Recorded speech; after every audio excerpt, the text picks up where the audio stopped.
I'm about to be grilled for how transparent I'm about to be, but yesterday on Juneteenth, that was the first Juneteenth that I ever felt like I wasn't proud to be Black. I wasn't proud to be like the Black community. Juneteenth, I've always had my mixed feelings about that holiday anyway, because I always felt like it was such a reminder of the oppression that we were put through as a people. We were enslaved people. We weren't slaves. I don't like to identify with slaves. We were people who were enslaved.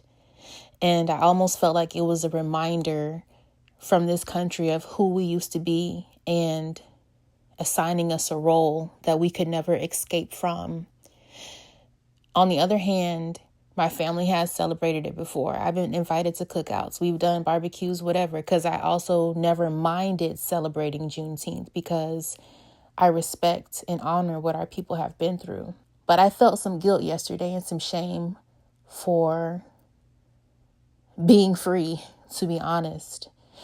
I'm sure a lot of white people, not all, a lot of white people have the thought of, if we were slaves, that wouldn't have happened to Austin Metcalf.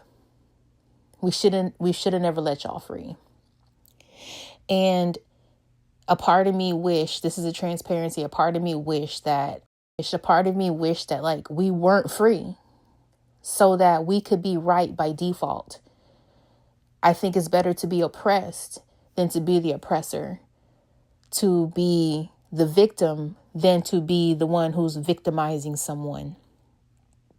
Because I believe that those who are done wrong, who are oppressed, who are true victims, are granted the kingdom of heaven.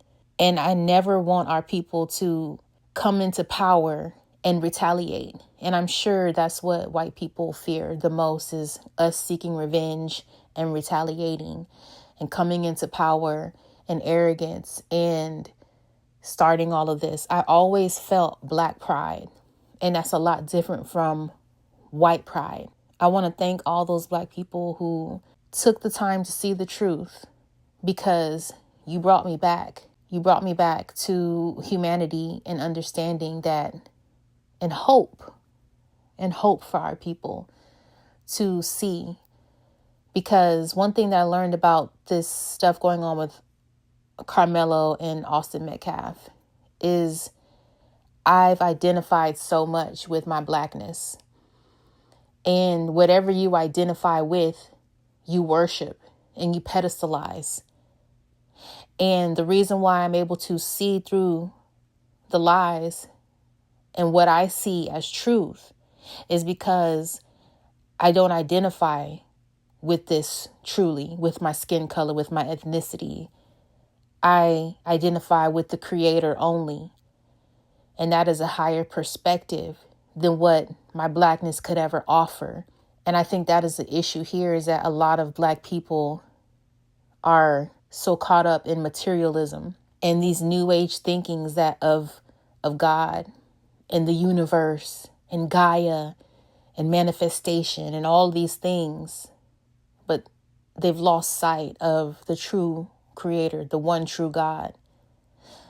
Out of pain, rebellion, miseducation, and books written by man. So a lot of our people are in disquieting doubt. And I always felt like we were the chosen people, that God freed us from being enslaved. And that overall, we could do no wrong, because I know the hearts of Black people, or so I thought.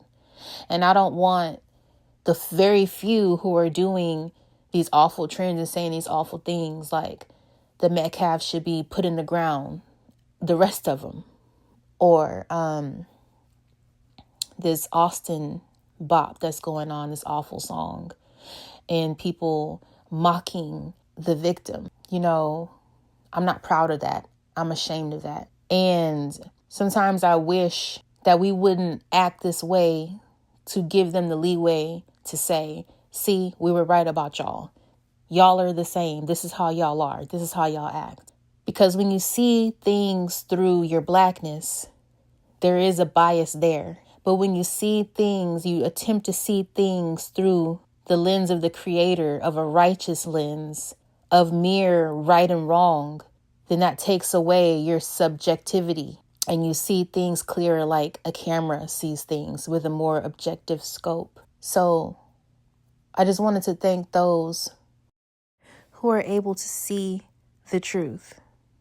Yeah, with George Floyd, they mocked him. I saw a lot of white people kneeling on their knees. You know what I'm saying?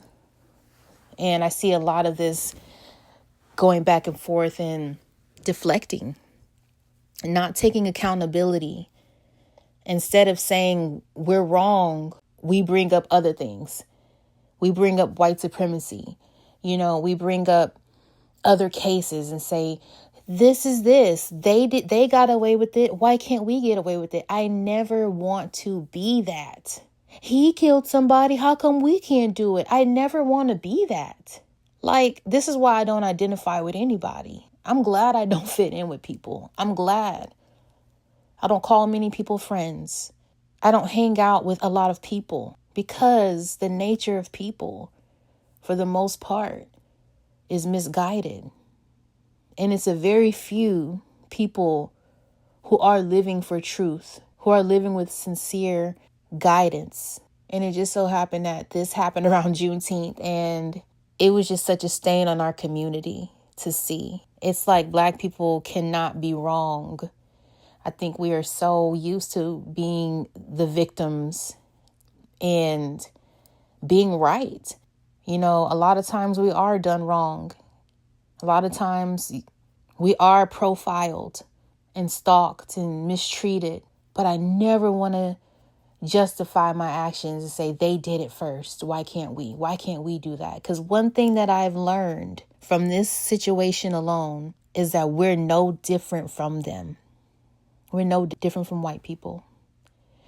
I learned that Black people can be just as racist, if not more, just as discriminatory, just as overlooking and picking the truth by emotion and who you identify with. There's different levels and layers to excellence and truth. And if you're looking at it from the ground, you'll never see it from a bird's eye view.